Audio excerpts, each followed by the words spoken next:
Headlines के बाद खबरें तफसील के साथ। श्रीनगर में अपनी पार्टी अध्यक्ष सैयद अल्ताफ बुखारी की उपस्थिति में आज कई राजनीतिक कार्यकर्ता उनकी पार्टी में शामिल हुए। इस अवसर पर जुनैद मुट्टू, मोहम्मद अशरफ मीर और नूर मोहम्मद शेख भी मौजूद रहे। नए सदस्यों में नेशनल कॉन्फ्रेंस पार्टी के कुछ सदस्य शामिल हैं। इस मौके पर उन्होंने कई मुद्दों पर प्रतिक्रिया दी।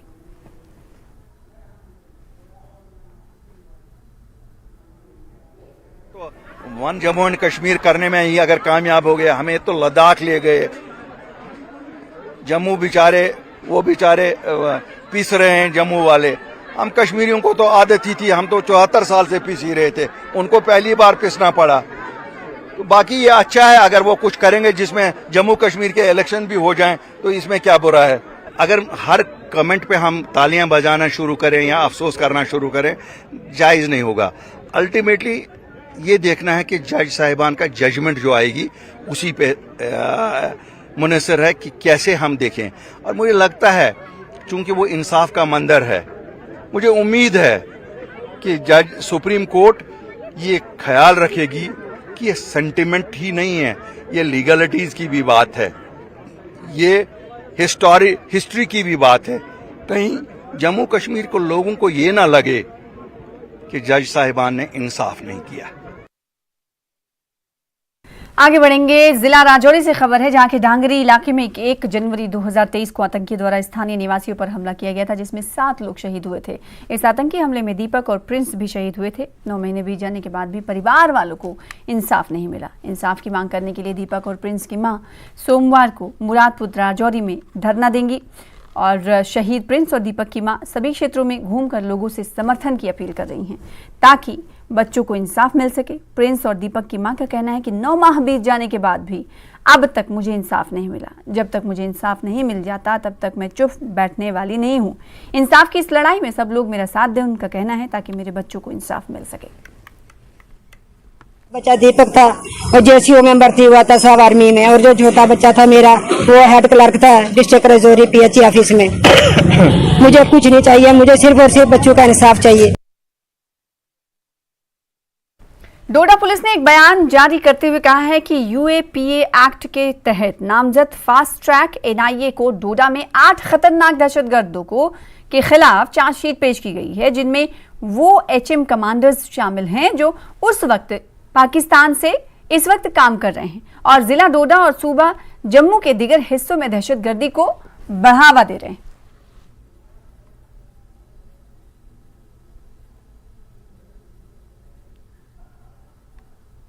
एक 119 के करीब जो मिलिटेंट्स हैं वो पीओके या पाकिस्तान में जाके सेटल हुए हैं और वहाँ से जो एंटी नेशनल एक्टिविटीज़ हैं वो उनको सर अंजाम दे रहे हैं। इनमें से 8 जो थे टॉप कमांडर थे, जिनके खिलाफ हमने केस रजिस्टर किए और पूरा इन्वेस्टिगेशन करने के बाद, पूरा एविडेंस कलेक्ट करने के बाद इनकी चार्जशीट जो है वो हमने एनआईए कोर्ट डोडा में पेश की है।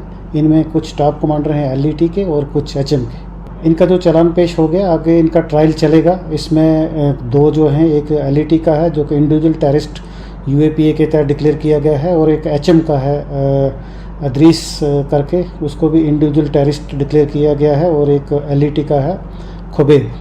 तो ये टॉप कमांडर है। ये यहाँ मिलिटेंसी रिवाइव करने की कोशिश कर रहे थे डोडा डिस्ट्रिक्ट में। यूथ जो है उनको इन्वॉल्व करके जम्मू प्रोविंस हो या डोडा डिस्ट्रिक्ट में इनकी कोशिश रहती थी कि आईडी ब्लास्ट या कुछ भी anti national activity, subversive activity में यूथ को इन्वॉल्व करना चाहते थे, और इनके खिलाफ हमने भरपूर जो हैं सबूत इकट्ठे करके हमने इनके खिलाफ चालान किया। आजादी के अमृत महोत्सव के तहत आज अरनिया में एलआईसी और भारतीय जनता पार्टी की तरफ से संयुक्त रूप से पौधारोपण अभियान शुरू किया गया। लगभग 3000 के करीब पौधों को इलाके में लगाया गया। इस मौके पर बीजेपी जम्मू बॉर्डर के जिला अध्यक्ष सुनील दत्त शास्त्री, एलआईसी की एओ नीतू और गुप्ता और साथ ही साथ स्थानीय लोग मुख्य तौर पर इस मौके पर मौजूद रहे। आज जो अमृत महोत्सव, आज़ादी का अमृत महोत्सव चल रहा है, उसी के तहत आज जम्मू जिला जो बॉर्डर है उसके अरनिया में आज एलआईसी के तत्वाधान से जहां पर पौधारोपण किया गया है, इनकी तरफ से हमें 3000 पौधे जो हमें दिए गए हैं, तो ये बहुत ही एक अच्छा इनिशिएटिव लिया है LIC वालों ने कि पर्यावरण को संरक्षण के लिए, लाइफ का तो संरक्षण होता ही है इनके पास, और उसके बाद पर्यावरण के संरक्षण के लिए भी इन्होंने बहुत अच्छा काम कर रहे हैं। तो इन्होंने आज हमारे जिला में जहाँ पर 3000 पौधा जो हमें डोनेट किया है, तो आज उसका हमने शुभारंभ जो जहाँ से किया है, तो आने वाले दिनों में पूरे एरिया में ये हम सारे पौधे लगाएंगे और पर्यावरण को एक स्वच्छ बनाएंगे और आने वाली पीढ़ियों के लिए ये एक बहुत ही अच्छा काम रहेगा। और जैसे कि ग्लोबल वार्मिंग हर जगह चल रही है, आप दिन ब दिन देख रहे हैं कि टेम्परेचर बढ़ रहा है और कितना मुश्किल हो रहा है। तो ये सारी जो कमियां आ रही थी, ये हमारे जो पेड़ जो इतने काटे गए थे, करोड़ों की तादाद में जंगल से रोज पौधे काटे जाते हैं, तो उनको ही बढ़ावा देने के लिए ये आज यहाँ पर पौधारोपण जो किया गया, इसमें हमारे साथ पूरी टीम LIC वालों की रही और इन्होंने बहुत ही अच्छा इनिशिएटिव लिया है। इसके लिए मैं पूरे एरिया की ओर से, सभी देशवासियों की ओर से मैं इनका तहे दिल से धन्यवाद भी करता हूँ। को नशे से दूर रखने और उन्हें शारीरिक और मानसिक रूप से फिट बनाने के उद्देश्य से केंद्रीय रिजर्व पुलिस बल 137वीं बटालियन उधमपुर ने सिविक एक्शन प्रोग्राम के एक भाग के रूप में 2 दिवसीय वॉलीबॉल टूर्नामेंट का आयोजन किया। CRPF 137वीं बटालियन के कमांडेंट रमेश कुमार मुख्य अतिथि रहे और उन्होंने 2 दिवसीय वॉलीबॉल टूर्नामेंट का औपचारिक उद्घाटन किया। टूर्नामेंट में जिले से कुल 4 टीमों ने भाग लिया। बड़ी संख्या में स्थानीय युवाओं ने मैच देखा और सुरक्षा बलों, जनसंपर्क को मजबूत करने वाले CRPF के ऐसे प्रयासों की काफी सराहना की और उम्मीद जताई कि भविष्य में भी ऐसे आयोजन होते रहेंगे।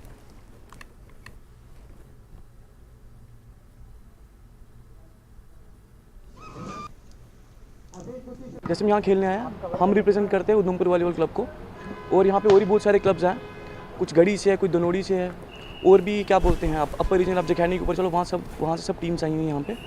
हम यहाँ पे इसलिए यहाँ पे आए हैं कि जो हमारा यूथ है और जो कुछ जो टीनेजर्स हैं या और जो अडल्ट में भी आते हैं, वो इन सब चीज़ों से दूर रहें। सरकार के द्वारा, जैसा कि सभी लोग जानते हैं कि 2019 के बाद से खेल क्रांति देश में ले आने का प्रयास चल रहा है। उसी क्रांति के तहत सरकार के निर्देश के अंतर्गत CRPF में CAP का प्रोग्राम होता है, सिविक एक्शन का प्रोग्राम होता है। उसी में हमारी 137 बटालियन आज वॉलीबॉल प्रतियोगिता का आयोजन किया है। खेल की भावना बढ़े। सरोर टोल प्लाजा को हटाए जाने की मांग को लेकर सांबा मुख्य चौक में युवाओं द्वारा भूख हड़ताल जारी है। आज JNK ट्रांसपोर्ट वेलफेयर एसोसिएशन द्वारा चक्का जाम की कॉल का असर सांबा में देखने को मिल रहा है। सांबा में भूख हड़ताल पर बैठे लोगों का कहना है कि अगर सरकार ने जल्द से जल्द टोल प्लाजा को लेकर कोई फैसला नहीं लिया, वो जल का भी त्याग कर देंगे, यानी पानी नहीं पिएंगे, और जिसकी जिम्मेदार सरकार होगी।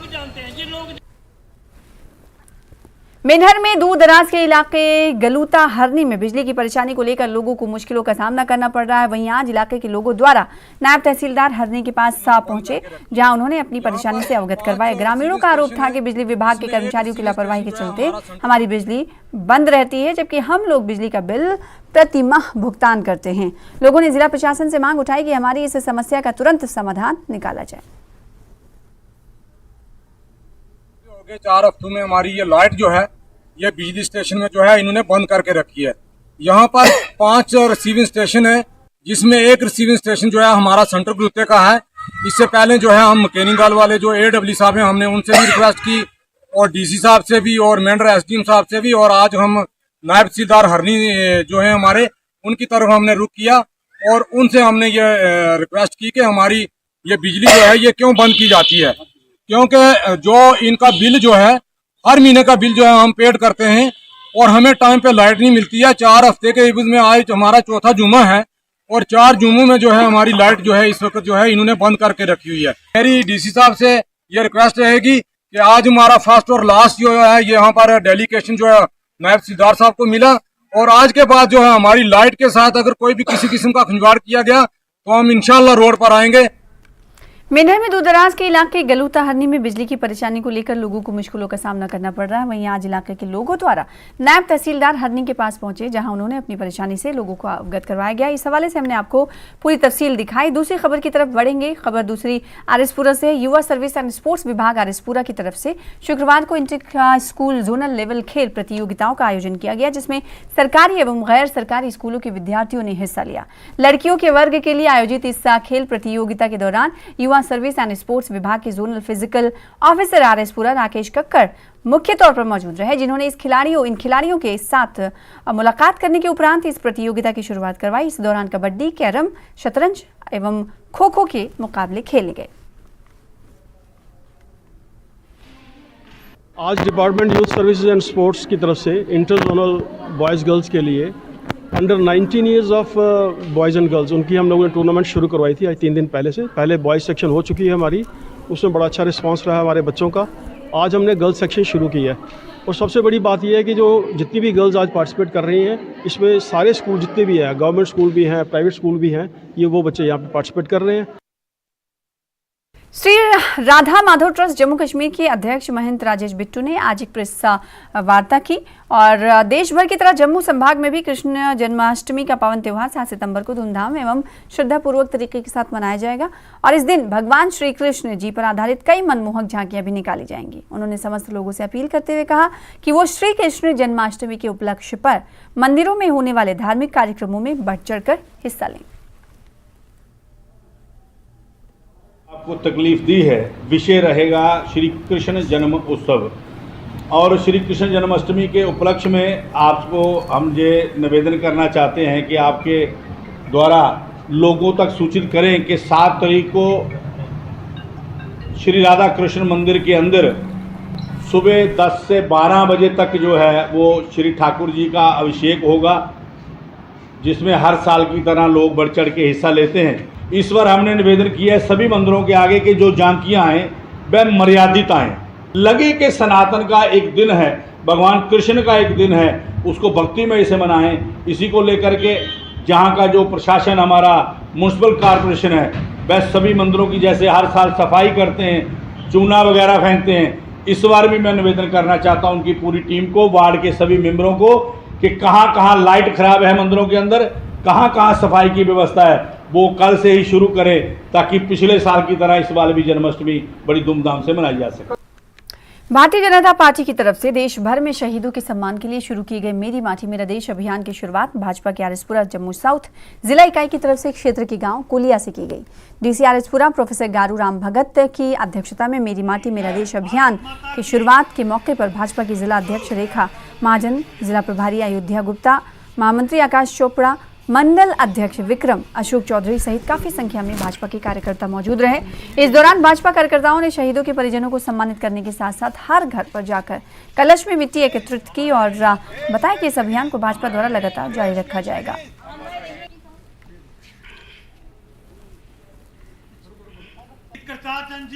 पुंछ जिले में नियंत्रण रेखा पर शांति होने के उपरांत भारतीय सेना की तरफ से अग्रिम क्षेत्रों में रहने वाले युवाओं की खेल प्रतिभाओं में निखार लाने के लिए पहली बार नियंत्रण रेखा के गुलपुर क्षेत्र में बड़े स्तर का वॉलीबॉल टूर्नामेंट का आरंभ किया गया। शुभारंभ क्षेत्र की 7 पंचायतों की 16 टीमों के जरिए कहा जा रहा है कि ये टूर्नामेंट कराया जाएगा, यानी इस टूर्नामेंट में 16 टीमें भाग ले रही हैं। बुलाया था यहाँ पर, ये बहुत खुश हुआ मैं यहाँ पर आके कि भाई यहाँ पर मैक्सिमम बच्चे जो हैं डिफरेंट स्कूल्स के हुए आए हैं और वॉलीबॉल का मैच जो है वो इन्होंने यहाँ पर ऑर्गेनाइज किया है। ये एक खुशाइन कदम है कि हम अपने आने वाली नस्ल को एक हेल्दी बॉडी, क्योंकि अगर देखा जाए तो बेसिक डेफिनेशन ही है healthy, one should be physically, mentally, socially and religiously healthy. जो आयोजक हैं उनसे बात करेंगे कितने खिलाड़ी और इस इलाके में जो नियंत्रण का इलाका है इस पर यहाँ पर इस तरह का मैच आयोजित करना कितना मुश्किल था पहले? शुक्रिया मनीषी, मैं आपको बताऊं कि यहाँ पर इंडियन आर्मी की तरफ से बड़े ज़बरदस्त इनिशिएटिव लिए जा रहे हैं और एक वक्त था कि यहाँ पर बहुत सारा शेलिंग, बहुत सारा गोलाबारी होती थी तो यहाँ की यूथ को जो है मौका नहीं मिलता था। अब एक माहौल क्रिएट हुआ है जिसकी वजह से जो है इंडियन आर्मी की तरफ से बहुत सारी फैसिलिटीज यहाँ पर जो है यूथ को दी जा रही है, चाहे वो वॉलीबॉल का टूर्नामेंट हो या डिफरेंट सेंटर्स, क्योंकि एक साथ दोनों टीम जीत चुकी है। टूर्नामेंट में आपको मैं बताऊँ बॉर्डर पर जो हमारे गाँव है वहाँ से कर रही है। इसी के साथ रुकेंगे छोटे से ब्रेक के लिए, कुछ और खबरों के साथ जल्द लौटेंगे।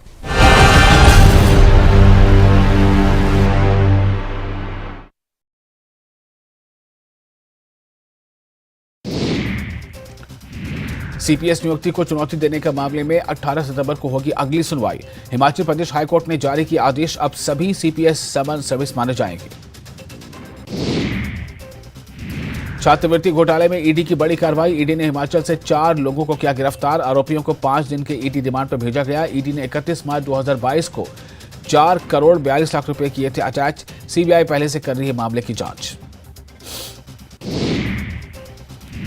और हिमाचल प्रदेश के मंडी से बड़ी खबर, चंडीगढ़ मनाली नेशनल हाईवे बहाल कर दिया गया है। 42 घंटे के बाद यातायात के लिए ये मार्ग बहाल कर लिया गया है। जलोगी टनल के पास मलबा हटाया गया और अब ये मार्ग बहाल कर दिया गया है। हिमाचल प्रदेश के मुख्य सचिव प्रबोध सक्सेना ने चंडीगढ़ में हरियाणा के मुख्य सचिव संजीव कौशल और पंजाब के मुख्य सचिव अनुराग वर्मा के साथ द्विपक्षीय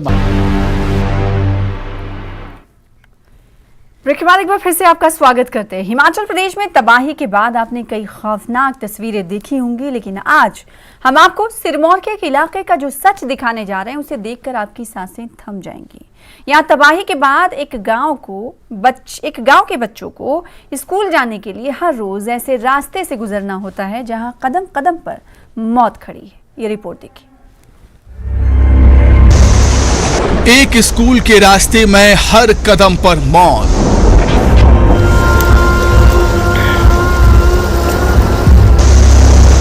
बच्चों को रोज लगानी पड़ती है जान की बाजी।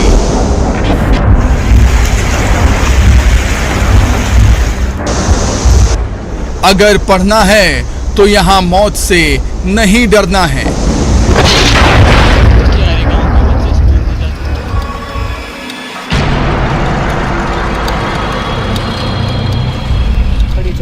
सामने खड़ा पहाड़ और नीचे उफनती नदी। रह रहकर पहाड़ों से टूटकर गिरते पत्थर और नीचे कई फीट गहरी नदी का डरावना मंजर। देखिए कितना भयानक रास्ता है। देख रहे हैं जहां खड़े होने पर भी हर पल मौत का खौफ सीने में समाता चला जाए। Very dangerous. मौत के इन रास्तों से होकर हर दिन गुजरते हैं ये स्कूली बच्चे। कियारी गांव के बच्चे स्कूल में जाते हुए, अध्यापक भी। ये नीचे गिर गई है गुड़िया। आप ये देख रहे हैं कितना हाइट पे है और नीचे आप देख रहे हैं बिल्कुल नदी। बहुत ही डेंजर पॉइंट है। काश जल्दी हमारे इस रास्ते का समाधान हो जाता। ये स्कूल के बच्चे हैं मेरे साथ। ऊपर से पत्थर भी गिरते हैं। ये देख रहे हैं आप, खड़ी चढ़ाई है। ये देखिए आप।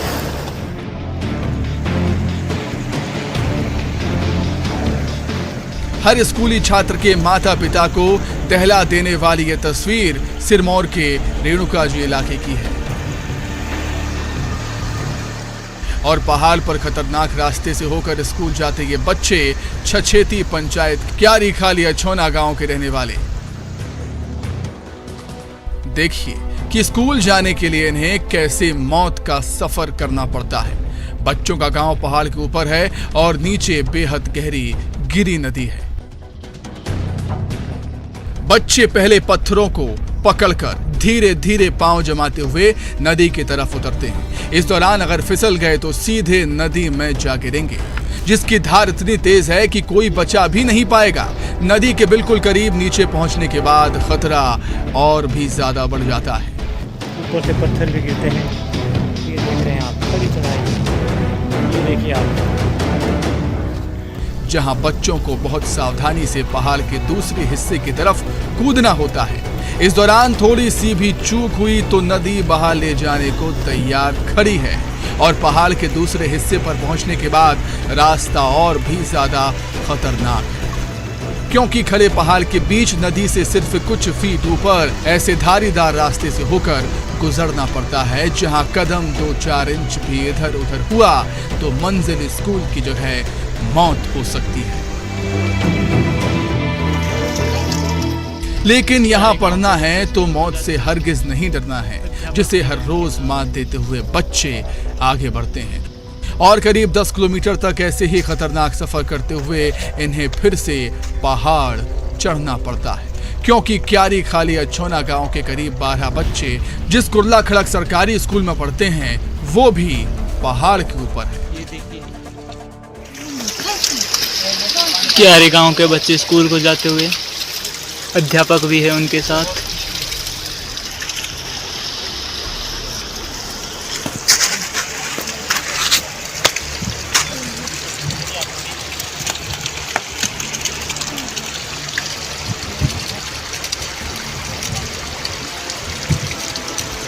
ये देखिए अपनी जान को जोखिम में डाल कर जाते हुए। ये देख रहे हैं आप, खड़ी चढ़ाई। असल में बीते दिनों बाढ़ बारिश के चलते इन बच्चों के गांव से स्कूल तक जाने का रास्ता तबाह हो चुका है, जिसके चलते इन्हें हर रोज ऐसे ही स्कूल जाना पड़ता है। इस दौरान स्कूल में पढ़ाने वाले इनके गांव के टीचर भी इनके साथ ही स्कूल जाते हैं, जिससे इन बच्चों को हौसला और हिम्मत मिलती है। मगर मौत के रास्ते पर बच्चों के हर कदम से एक सवाल खड़ा होता है। सवाल यह है कि आखिर कहां है प्रशासन, कहां है सरकार? आखिर कब तक इन बच्चों को पढ़ने के लिए मौत का सफर करना होगा? और अगर कोई अनहोनी हो गई तो इसका जिम्मेदार कौन होगा? सतीश शर्मा, न्यूज़ 18 सिरमौर। और अब बात उस खबर की जिसे दिखाने और बताने वालों की अब खैर नहीं है। सीएम सुक्खू को लेकर सोशल मीडिया पर कुछ लोग लगातार ये खबर फैलाने में जुटे हैं कि सीएम को कुछ बीमारी हो गई है, जिसका इलाज कराने वो विदेश जाएंगे और इधर किसी और को सीएम बना दिया जाएगा। कांग्रेस ने पुलिस में शिकायत देकर ऐसे लोगों के खिलाफ कार्रवाई करने की मांग की है, लेकिन क्या सचमुच सीएम को कुछ हो गया है? ये रिपोर्ट देखिए।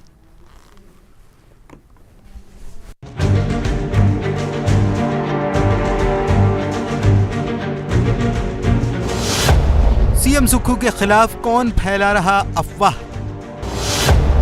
सीएम को बीमार बताने वाली खबरों के पीछे कौन? इलाज के लिए सीएम के विदेश जाने की अफवाह क्यों? खेल लाइक्स और व्यूज का है या फिर सियासी शतरंज? कांग्रेस की शिकायत पर जांच में जुटी शिमला पुलिस। शिमला के एसपी संजीव कुमार गांधी के दफ्तर में बैठे ये हिमाचल कांग्रेस के सचिव बलदेव ठाकुर हैं। एसपी से मुलाकात कर बलदेव ठाकुर ने उन्हें एक शिकायती पत्र सौंपकर जल्द से जल्द जांच की मांग की है, क्योंकि मामला सीएम सुक्खू के खिलाफ सोशल मीडिया पर फैलाई जा रही झूठी खबरें और अफवाह का है। ये नेता एक ऐसी अफवाह समाज के अंदर फैलाने की कोशिश कर रहे हैं, जो कि मतलब एक ऐसे समय में जब प्रदेश भयंकर आपदा से गुजर रहा है, मतलब जिसको कहते हैं कि जनता के दिल में एक दोबारा खौफ पैदा करने के लिए कि हिमाचल प्रदेश के जो माननीय मुख्यमंत्री है वो किसी बीमारी से ग्रसित है और कुछ समय के लिए विदेश जा रहे हैं। और साथ में एक सोशल मीडिया का कोई पेज, उसमें हमने यहाँ तक देखा कि एक 4-5 फोटो कई नेताओं की लगाई है कि क्या इनको जो है बागडोर दी जाएगी जितने समय मुख्यमंत्री प्रदेश के जो माननीय सुखविंदर सिंह सुक्खू है वो विदेश में अपना इलाज कराने रहेंगे। जबकि मैं अब ये देखिए कि कांग्रेस नेता बलदेव ठाकुर ने पुलिस को जो लिखित शिकायत दी है उसमें क्या लिखा है। महोदय, कुछ दिनों से कुछ शरारती तत्व माननीय मुख्यमंत्री के खिलाफ तरह तरह की अफवाहें फैला रहे हैं। सोशल मीडिया पर इन शरारती तत्वों द्वारा यहां तक कहा जा रहा है कि मुख्यमंत्री बीमार चल रहे हैं और अपने स्वास्थ्य की जांच के लिए विदेश जा रहे हैं, और विदेश में वो जब तक अपना इलाज कराएंगे तब तक प्रदेश के मुख्यमंत्री की बागडोर किसी और को सौंपी जाएगी। महोदय, प्रदेश के मुख्यमंत्री स्वस्थ हैं और हर रोज 16-16 घंटे जनता की समस्याएं सुलझाने में जुटे हैं। प्रदेश सरकार की तरफ से सीएम के खराब स्वास्थ्य को लेकर ना ही कोई बुलेटिन जारी किया गया है और ना ही किसी हेल्थ एक्सपर्ट ने ऐसा दावा किया है। अतः हमारी आपसे करबद्ध प्रार्थना है कि छानबीन कर ऐसे शरारती तत्वों के खिलाफ कड़ी कार्रवाई की जाए। बलदेव ठाकुर, सचिव, प्रदेश कांग्रेस कमेटी। ऐसे समय में शर्म आनी चाहिए ऐसे लोगों को जो ऐसी अफवाहें मुख्यमंत्री के खिलाफ रहे, जबकि मुख्यमंत्री बिल्कुल स्वस्थ है और लगभग 16 और 17 घंटे रोज लोगों के बीच विपरीत परिस्थितियों में पहाड़ियों से चल के, पैदल चल के 3-4 किलोमीटर लोगों के बीच पहुंच रहे हैं। उनकी समस्याओं को पूरी टीम जो अपनी प्रशासनिक अमला उनको साथ लेके जा रहे हैं और उनका जो है मौके पे मदद करने की पूरी कोशिश कर रहे हैं। अब सीएम सुक्खू की बीते 2 दिनों की 2 तस्वीर जरा देखिए, जिसमें मुख्यमंत्री शिमला स्थित अपने दफ्तर में मीटिंग करते और लोगों से मिलते जुलते दिखाई दिए। इस दौरान वो कहीं से भी असहज और अस्वस्थ नहीं दिखे।